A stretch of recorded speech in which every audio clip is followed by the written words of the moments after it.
తను ఎలా ఉంటుందో కూడా తెలియకుండా ప్రేమించావా? ఒకవేళ తను అందంగా లేకపోతే? ఈడేవడరా నూతుల్లో మట్టి తీసి వాళ్ళు అన్నాడు. ఓసారి ఎలా వీలు అయినా నాకు ఇష్టమే. అందం కళ్ళకు సంబంధించింది. ఆహా, నీకు నేషనల్ లుక్ కూడా ఉందన్నమాట. నీ మనసుకు సంబంధించింది కాదు కదండి.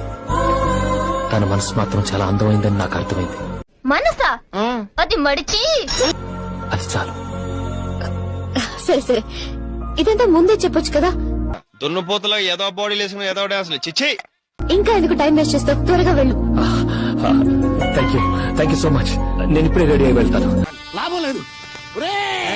నువ్వు ఇక్కడ కదలకుండా స్టడీగా నుంచో. ఆ రైలు వస్తుంది, నేను ఎగురొక్క తంతాను, కింద పడతావు, దరిద్రం వదిలిపోను. సో మెయిన్ థింగ్ ఏంటంటే టాలెంట్ అనేది ఎవడు అబ్బా సొమ్ము కాదు. ఇప్పుడు దాన్ని లేపుతాను. ఎంత పద్ధతిలో మాట్లాడుతూ నువ్వే చూడు.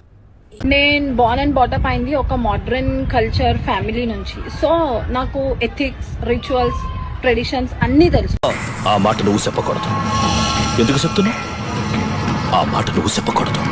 సో మెయిన్ థింగ్ ఏంటంటే టాలెంట్ అనేది ఎవడు అబ్బా సొమ్ము కాదు. ఏం ఆర్టిస్టులు ఉన్నారా ఇండియాలో? ఏం ఆర్టిస్టులు ఉన్నారు? తొక్కేస్తున్నారా టాలెంట్ ని? ఎలాగైనా పైకి తీసుకురావాలి.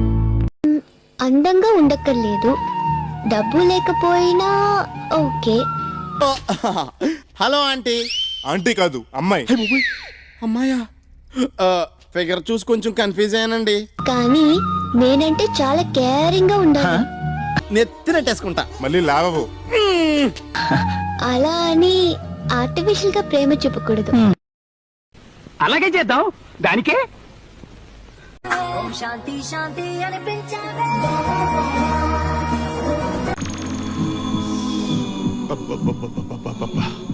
గుండెల మీద గుద్దిందిగా.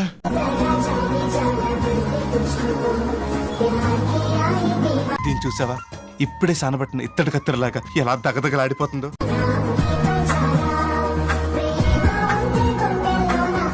అదేం బండి అన్నాయ్? కత్తెరలో హెత్తరని కొత్త బండి, జపాన్ కంపెనీ.